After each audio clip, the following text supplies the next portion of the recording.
I pozdrav svima ljudi, dobrodošli u još jedan review. Kao što možete vidjeti, na stolu se ovdje nalaze LED lampice, LED kapice za bicikl. Znači ovo nije Gearbest, ovo je s eBaya naručeno. Pa evo rekao samo da vam pokažem kako to izgleda. Znači vidite, dobiju se dvije.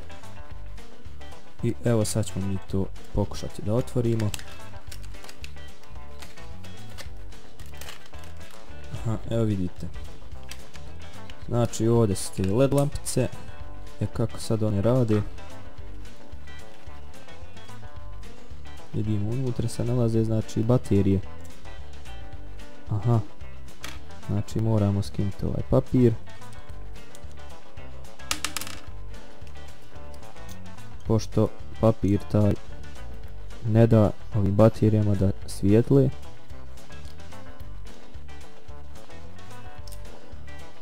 Tako.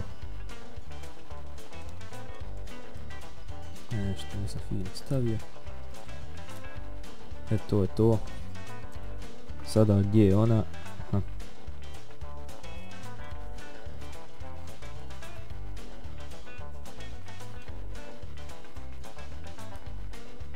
Kako sad ovo svijetli? To mi nije jasno. Možda nekako kad se pomjera. Ali ne vjerujem da je to. Možda se mora navrnuti nešto na ventil pa tek onda. Ne znam stvarno. Ajde da vidimo kako druga izgleda. Znači na drugoj se najvjerovatnije moraju skinuti ove sa baterija.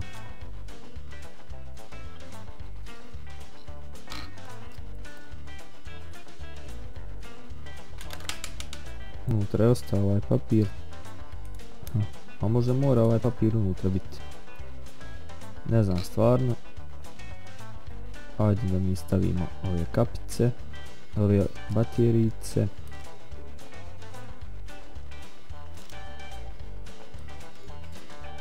A što me nešto zeza.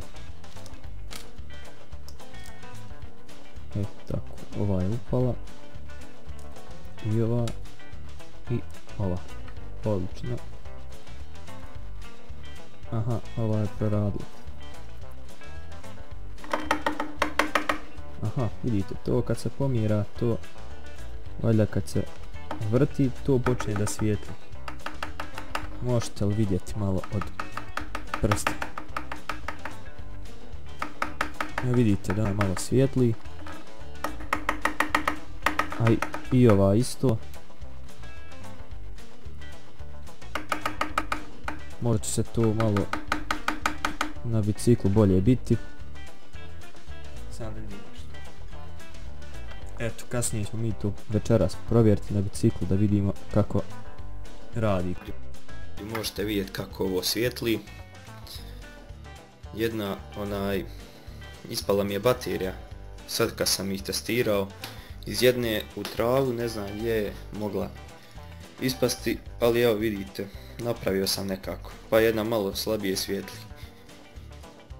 I evo vidite, znači, evo sad su malo oba dvije proradile, znači treba ih malo tresti i kad se brže na biciklu vozi one se upale.